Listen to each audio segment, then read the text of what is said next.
Here's something funny. Gaming journalists are once again upset that people are criticizing Dragon Age: The Veilguard. In particular, they're upset at people on YouTube and Twitter.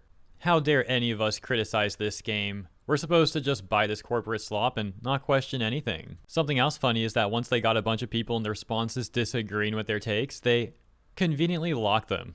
These sort of people are so desperate to control a narrative, and they freak out when that narrative is shattered. Before we take a look at their joke of an article, let's take a look at some of the responses that they got that they clearly are not happy about getting.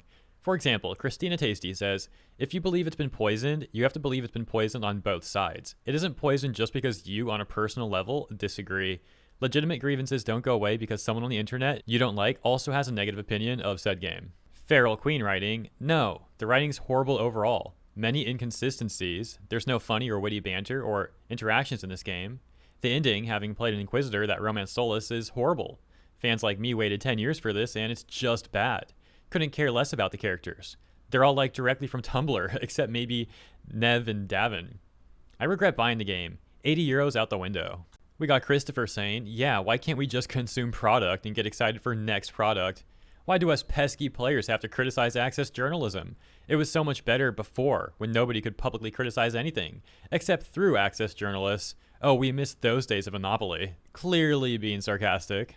Okay, now let's check this article out. Once again, the headline here is, the Dragon Age review controversy shows how much YouTube and Twitter have poisoned video game discourse. They say, these days, when a big new game comes out, you can pretty much roll the dice on what kind of reactionary controversy it will produce. Are we looking at a moral panic over trans characters? Diversity consulting? Games journalists being too positive? Games journalists being too negative? Some other quibble that will be forgotten in a week, interchangeably swapped out like grains of sand, dragged away by the unrelenting tide? Anyway, the usual suspects got mad about Dragon Age: The Veilguard reviews this week. It's pretty ironic that that last part actually describes the journalist writing this article pretty well as other journalists, of course. They're mad about the negative reviews and opinions that critique the game. Of course, they lack self-awareness to notice that. You can listen to this week's episode of Aftermath Hours for a full rundown of why, but the whole thing is illustrative of a larger, more important issue. Thanks to algorithmic prioritization on sites like YouTube and Twitter, this is how a growing number of people engage with video games. Plenty of normal people still... Them writing about normal people, that's funny. Gotta love being preached at by corpo bootlicking gaming journalists. Plenty of normal people still manage to tune it out, the hours-long rants and conspiracy theories. But at what point does this rancid flavor of brain rot go from vocal niche to a borderline mainstream position? And what are the long-term consequences of that? I'd love to know what they're considering a conspiracy theory. They come off like the same sort of journalists who would be in complete denial about what consultancy firms like Sweet Baby Inc. actually do. Just like I talked about a few days ago from Jason Schreier's defense of SPI. It's also funny how they're like panicking about the long-term consequences of people critiquing massive corporations in gaming and their associated consultancy firms. Continuing, they say, also on this week's episode, we lament the untimely end of Firewalk. Yeah, of course they are. The studio that made Concord to Sony specifications and then probably got dumpstered for it. Yeah, so here's the thing. Plenty of people at Firewalk did a terrible job on Concord. You can't just blame that all on Sony. And for that matter, information later came out that Firewalk Studios was already running Concord terribly in an extremely inefficient manner way before Sony even got involved, before Sony even bought Firewalk Studios. You also had this whole thing about like quote-unquote toxic positivity at Firewalk Studios, which ultimately was part of what led them down this road of failure because they couldn't take any criticism at all. Kind of like these gaming journalists, apparently. And then on top of that, you had people at Firewalk Studios talking about how they were too great at their jobs to fail. They would never fail. They're too good. What hubris. Then after the game comes out, multiple devs start attacking gamers and acting like we're all supposed to just buy their game and support them. For these journalists to try and put all the blame on Sony and ignore all that is truly pathetic. Here's an excerpt from our conversation, they say.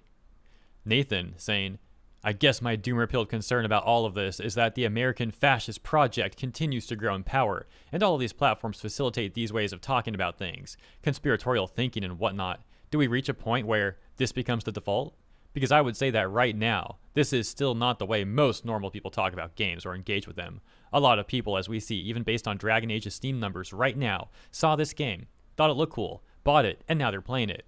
If you look at Asmongold's most viewed video about all of this, it has around 1 million views. 1 million sounds like a lot, but this game will probably be bought by north of 10 million people, so it's a fraction. And even then, a lot of the people who watched that video were probably never going to buy the game anyway.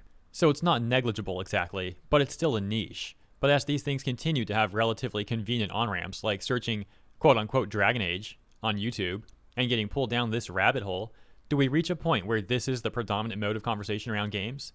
Inmates taking over the asylum or whatever? That's ironic too. Is that where we're headed?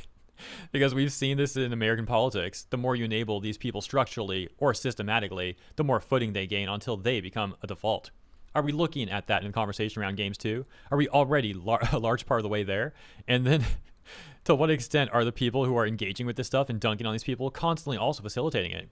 I don't know. I hate to use this phrase, but I'm just asking questions. It's one of those things that I wouldn't say keeps me up at night. But when I can't sleep, I'm like, I may as well also make myself feel bad. Wait, what? I got to read that part again. Did I read that right?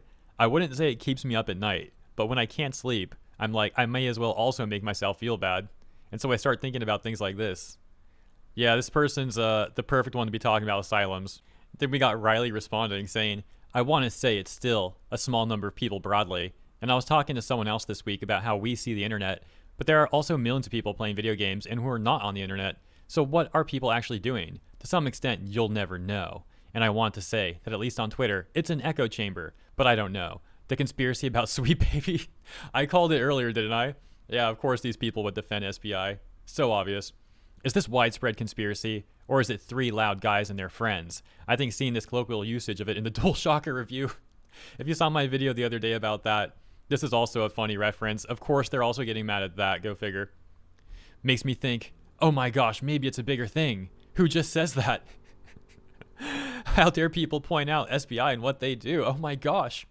Luke responds, I think an important thing to remember is we work in video games, and we work directly with people who know as much about video games as possible, and as much about the video game media ecosystem as possible. The people who follow us on social media, all they do is talk about video games all day. Our peers and colleagues and former colleagues, that's all we talk about. As a sample of the game playing public, we are a tiny fraction of people. All my IRL friends will talk to me about Call of Duty games once a year. Everyone I play football with will talk to me about EA Sports FC once or twice a year to complain about it. They don't play Dragon Age. They don't know what that is. They barely know what Fortnite is. It's the same thing for everything. It's music, it's movies. People don't consume media about these things constantly on a daily basis. It's easy for us to lose track of that because we think everybody does, because everybody around us does. But my experience with this stuff, because I make it my point to know as many people outside of games as possible, to avoid becoming a broken husk of a person, is that it's really important to get that perspective. It's frickin' video games. No one cares. Play a game you like or don't. You don't need to go online and talk about it for 18 hours a day or whatever. So yes, people like Asmongold are out there making these videos, but like Nathan said, where's a video like that going to top out at? 1 million worldwide among English-speaking people? That's nothing. This is a perfect example of like people in an echo chamber trying to huff a bunch of copium. Nathan says, right. There are well over 300 million people in the US alone. Luke says, right. And that doesn't include English-speaking people in Europe and the rest of the Anglosphere. I don't think it's something to be worried about as a discourse-shaping trend. It's more just a bummer for that type of content on that type of medium. They're all depressed that people are not all in the same echo chamber that they're in. It's going to go on its own journey, and during that time, people are going to be put off it. People might stop watching that kind of thing and look somewhere else. They might look on TikTok or on blogs like aftermath.site. That's their website. I feel bad for these people, man. They're gonna have like the worst copium hangover ever. It's not a given that every 13-year-old boy watching an Asmongold video is going to turn into someone who thinks like that. Most people are relatively normal, and there's a point where once people with a certain kind of hateful or twisted or conspiratorial view start to get oxygen and start to get enabled, their views become increasingly bizarre to a normal person. People aren't so easily brainwashed that they'll all just go along with that. Obviously, the political situation in the US shows that lots of people can if they're subjected to it long and hard enough. But on a global basis, on a normal person basis, a lot of people will eventually be like, I think this guy's freaking weird, or who cares, it's Dragon Age, or not everything has to be a conspiracy and a political gesture. I'm more optimistic than other people are with that stuff, but it's more of a YouTube problem than a societal problem. They need to sort that out. Once again, trying to control the narrative, like all mad about people with differing opinions. So mad, as a matter of fact, it comes off like they're implying they want to be able to censor people simply because they have different opinions on video games and the industry than they do. Similarly to what we saw them do in their own comment section, where they eventually locked their responses because they were getting destroyed in them. These people are like massively unhinged authoritarians, and they have the audacity to act like they're the normal people and everyone else is the problem. Nathan responds saying, true, but in addition, it's a Twitter problem. It's a Facebook problem. With Asmongold, there is a Twitch problem. It's to some extent a TikTok problem, Luke says, but Facebook is a great example because kids don't use Facebook anymore. It's boomer stuff, and it's full of weirdos, so they stopped using it. And the last area here, Nathan says, but it's a radicalization engine for boomers. All of these things are radicalization engines. They all ended up at the same place despite starting at different starting points. If we're just talking on radicalization engines, those are our main means of communication. Then how long until everyone is some flavor of radicalized and not for the better? Wow, mask off moment much. So dude knows he's some radical weirdo and he wants people to become radicalized just like him. I'd say finally a little bit of self-awareness. But at the same time, this person clearly doesn't see why that's a problem. He seems to think it's a good thing. And again, you talk about polarized politics in our country. We're already part of the way there. I hope that things get better, but I think that will require a concerted effort on the part of those who want them to be better to build something else. I think as long as we're doing it all on these platforms, there will be a slow but steady downward trend.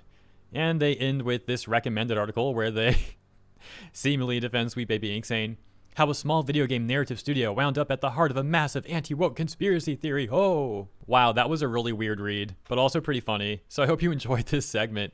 Let me know what you think about this stuff in the comments. As always, thank you so much for tuning in. If you enjoyed my coverage, please also consider liking and or subscribing to the channel. Appreciate ya, and I'll see you in the next one.